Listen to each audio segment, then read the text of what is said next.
اسرار میں لپٹی اس کہانی کا کردار آج بھی عبرت کے لیے موجود ہے۔ دسمبر عیسوی سال کا آخری مہینہ تصور کیا جاتا ہے کیونکہ اس کے جانے کے بعد زندگی کا ایک باب ختم ہو کر ماضی کا حصہ بن جاتا ہے۔ اس کی رومانوی اور تاریخی حیثیت کے ساتھ ساتھ کمپنیوں کی کلوزنگ بھی اسی ماہ عروج پر ہوتی ہے۔ جس کمپنی میں میں ملازمت کرتا ہوں وہاں بھی ان دنوں کلوزنگ کا کام زوروں پر ہے۔ پچھلے کئی روز سے میں بازار جانے کا پروگرام بنا رہا تھا، مگر جب بھی پروگرام بناتا آگے یہی مصروفیت آڑے آ جاتی اور پروگرام دھرا کا دھرا رہ جاتا۔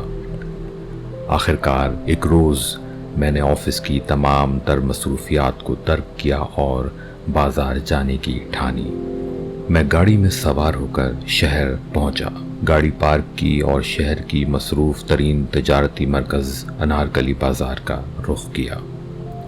ابھی بازار میں داخل ہو کر چند قدم آگے کی جانب بڑھا ہی تھا کہ پیچھے سے آنے والی ایک آواز نے مجھے چونکا دیا۔ میں نے فوراً پیچھے مڑ کر دیکھا تو ایک ادھیڑ عمر خوبصورت مرد، بارونق و باریش چہرہ، لمبی لمبی سفید اور قدرے سنہری زلفیں، ہاتھوں میں بڑی سی تسبیح، آنکھوں پر نظر کا چشمہ ٹکائے فقیرانہ لباس میں ملبوس ایک اجنبی مجھ سے مخاطب تھا۔ مزاج کیسے ہیں؟ لگتا ہے آپ نے مجھے نہیں پہچانا۔ آپ تو بالکل مجھے بھلا چکے ہیں، دوسرے ہی لمحے اس نے جھک کر سلام کرتے ہوئے کہا۔ آپ کا تعارف؟ میں نے اس سلام کا جواب دیتے ہوئے اس سے پوچھا۔ وہ شخص مجھے اچھی طرح جانتا تھا مگر میں اسے کوئی منگتا سمجھ رہا تھا۔ حیرت کی بات ہے، آپ مجھے جانتے ہی نہیں، اس نے ایک دم چونک کر کہا۔ میں نے کہا کہ واقعی میں نے آپ کو نہیں پہچانا۔ خیر، رسمی سلام دعا کے بعد ہم بیسمنٹ میں ایک چائے کے ہوٹل میں بیٹھ گئے اور وہاں چائے کا دور چلنے لگا۔ اس نے اپنا تعارف کروایا جس سے میں ششدر ہو کر رہ گیا کہ میرا کلاس فیلو، میرے بچپن کا دوست مفتی ارشد، گاؤں کے نمبردار چودھری عاشق کا بیٹا، جگہ جگہ کروڑوں کے پلاٹس، پلازے، شہر شہر کوٹھیاں رکھنے والے چودھری کا بیٹا در بدر۔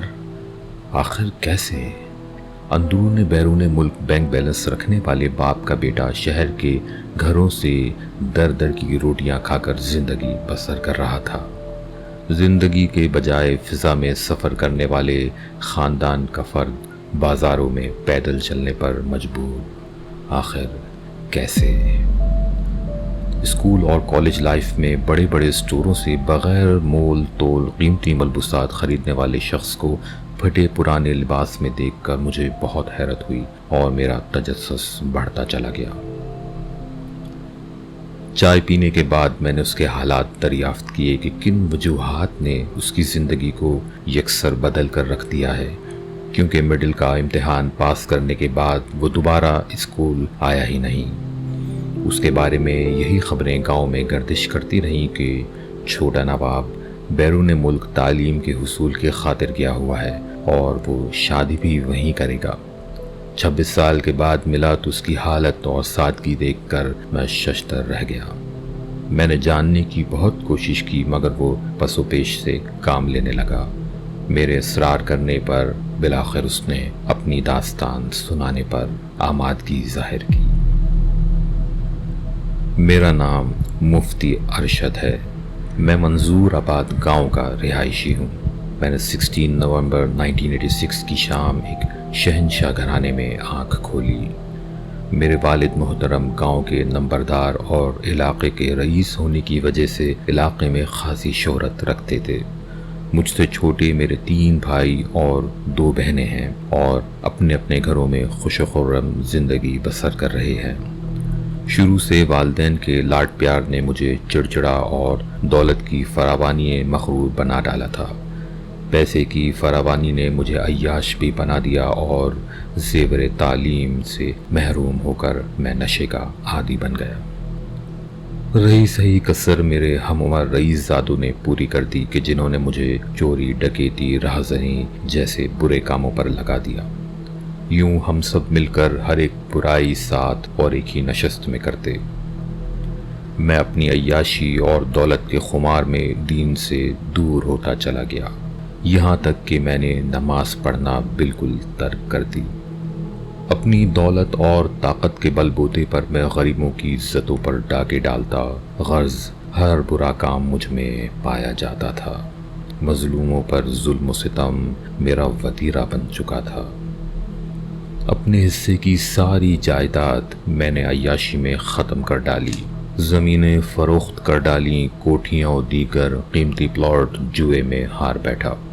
آخر ایک دن ایسا بھی آیا کہ میں اپنے سر چھپانے کے لیے مکان بھی نہ رکھ پایا اور اپنی تمام تر جائیداد سے ہاتھ دھو بیٹھا۔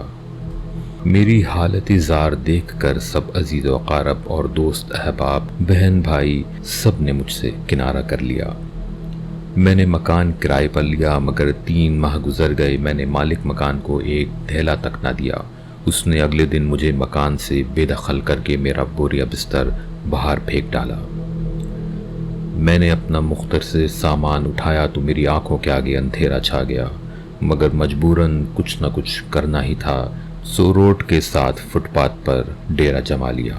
اسی فٹ پاتھ پر ایک دشت شناس نے اپنا ڈیرا جمایا ہوا تھا۔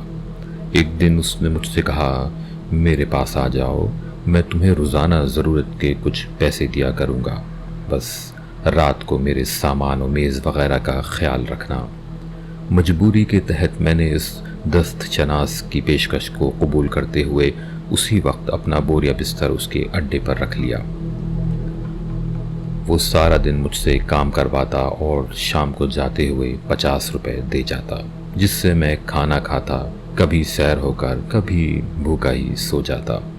آج کل مہنگائی کے اس دور میں 50 روپے سے 3 وقت کا پیٹ کہاں بھرتا ہے؟ گزرا ہوا وقت بہت یاد آتا تھا اور اپنی حالت زار خود سے دیکھی نہ جاتی۔ بھوکا مرتے ہوئے میں نے خود عملیات کا کام شروع کر دیا۔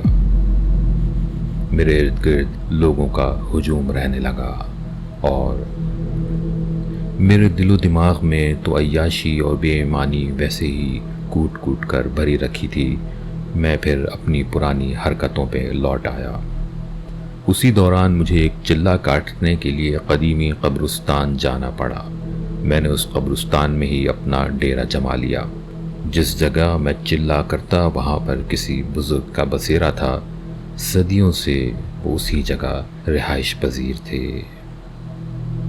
ایک رات معمول کے مطابق عشاء کی نماز کے بعد قبرستان میں کھلے آسمان تلے چلہ کرنے میں مشغول تھا کہ اچانک مجھے اپنی طرف ایک کالا سا خوفناک قسم کا اژدہا آتا محسوس ہوا۔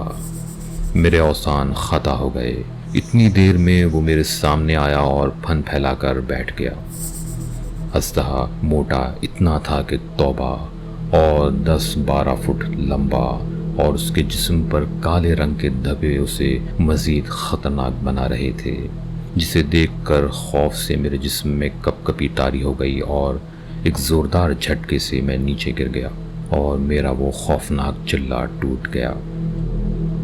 نیچے گرتے ہی مجھے ایک زوردار دھماکے کی آواز سنائی دی اور ارد گرد دھواں چھا گیا۔ کچھ دیر بعد دھواں چھٹا تو میں نے اٹھنے کی کوشش کی۔ اٹھ کر کھڑا ہوا تو میرے سامنے ایک بزرگ تشریف فرما تھے۔ انہوں نے کہا، مفتی ارشد، گھبراؤ مت، میں تمہارا خیر خواہ ہوں۔ دراصل تمہارے باپ نے میرے ساتھ ایک اچھائی کی تھی، جس کا بدلہ میں آج چکانے آیا ہوں۔ وہ بھلائی یہ ہے کہ انہوں نے قبرستان کے لیے ایک جگہ چھوڑ دی تھی، جس پر آج میرا بسیرا ہے اور میں ایک عرصے سے یہاں آباد ہوں۔ کل تمہارے پاس اللہ کی ہر نعمت موجود تھی جس کی تم نے کوئی قدر نہ کی، اور آج تم کھانے کے لیے اتنے پاپڑ بیل رہے ہو، اور جن چکروں میں تم پڑنا چاہتے ہو یہ تمہیں مزید گمراہی کی طرف لے جائیں گے اور گناہوں کی دلدل میں غرق کر دیں گے۔ تم لوگوں کی عزت سے کھیلو گے اور غریب پر ظلم زیادتیاں کرو گے۔ میری نصیحت مانو، زندگی انسان کو ایک ہی بار سنورنے کا موقع دیتی ہے۔ تم یہ سب برے کام چھوڑ کر اللہ سے لو لگا لو۔ تمہارے پاس قرآن پاک ہے، تمہیں کیا ضرورت ہے ایسے ویسے کام کرنے کی؟ قرآن میں موت کے سوا تمام بیماریوں کا حل موجود ہے، اور 5 وقت کی نماز پڑھو تاکہ تمہیں دلی سکون میسر ہو۔ یہ گنڈے تعویذوں کا دھندا چھوڑو۔ تم یہاں سے چلے جاؤ اور اللہ کا گھر آباد کرو اور اپنے سابقہ گناہوں کی توبہ کرو، بے شک اللہ معاف کرنے والا ہے۔ تب سے میں نے تو توبہ کی اور اس بزرگ کی نصیحت پر عمل کیا اور تمام غلط کام چھوڑ ڈالے۔ اب اللہ کا لاکھ لاکھ شکر ہے کہ میرے پاس گھر، مکان، ہر چیز اور ہر نعمت موجود ہے، اور میں دین کی طرف لوٹ آیا ہوں۔ بزرگ صحیح کہتے ہیں کہ برے کاموں کا نتیجہ برا ہوتا ہے، بندہ اپنی عاقبت بھی گنوا بیٹھتا ہے، اور دنیا سے رخصت ہونے کے بعد بھی لوگ 6 لفظوں میں یاد کرتے ہیں۔ یہ کہہ کر مفتی ارشد اپنی راہ ہو لیا، اور میں اس کی زندگی کے نشیب و فراز اور قدرت کی مہربانی پر سبحان اللہ کہتا انارکلی بازار کی طرف مڑ گیا۔